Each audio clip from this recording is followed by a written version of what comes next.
The race to succeed President Mwai Kibaki has hit fever pitch, and strategies from political playbooks continue to be painted on the canvas of the Kenyan electorate in a bid to secure the crucial vote. In Nairobi, presidential candidate on a Restore and Build Kenya party ticket, Professor James Ole Kiyiapi, unveiled his preferred choice for running mate, my running mate, businesswoman Winnie Kinyua Kaburu. To the nation of Kenya.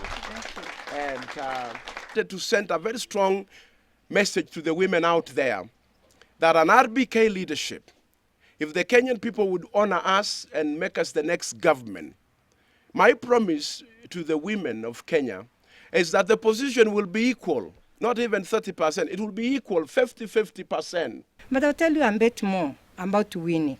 Winnie Kinyua holds a Bachelor's of Arts degree in Political Science from the University of Nairobi and a Master's degree in Gender Development from the same institution of higher learning.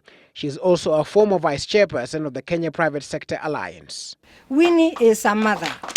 Winnie is a defender of Kenyan people. Winnie is a defender of our economy. Because there are enough women, I will name cabinet secretaries. Just enough men as women.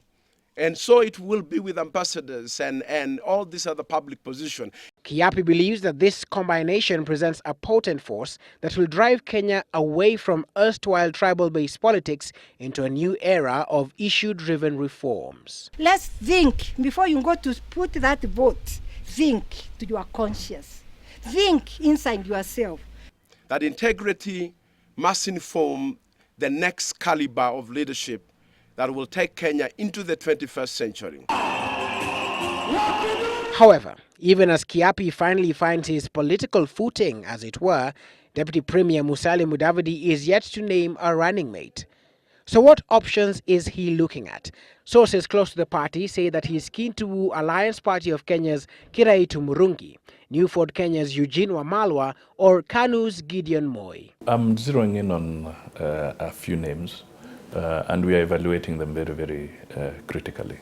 But the man or woman that comes on board must be able to add strategic value to the campaign. Looking at the options, should Mudavadi pick Kiraitu, then it will be with the hope of attracting some votes from the vote-rich Meru region.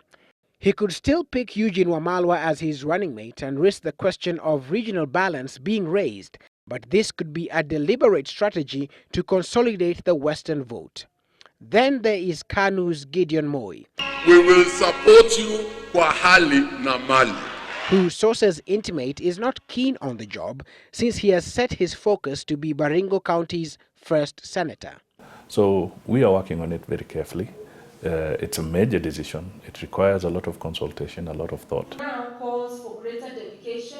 Presidential candidate on a NARC Kenya party ticket, Martha Karua, is also yet to pick her candidate for deputy president, but has said she will do so later this week.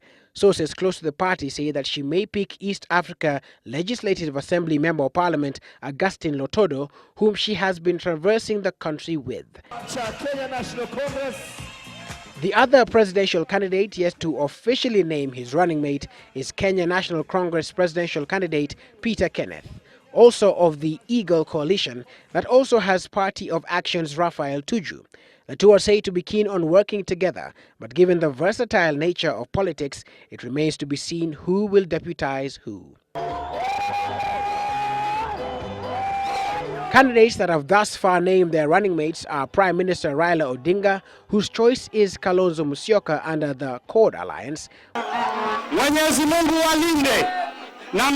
Deputy Premier Uhuru Kenyatta will be deputized should they win by Eldoret North Member of Parliament William Ruto under the Jubilee Alliance. Article 146 of the Constitution perhaps explains just how important the office of Deputy President will be. Apart from other functions, quote, when a vacancy occurs in the office of the President, the Deputy President shall assume office of the President for the remainder of the term of the President, unquote. Which means any of the running mates could find themselves assuming the office of the President should anything stop the President from executing their mandate. The date to look out for is January 31st. That is when the IEBC says all parties must submit their list of President and Deputy President to them. So for parties that have not yet done so, the search for the running mate continues. Willis Raburu, Citizen Live at 9.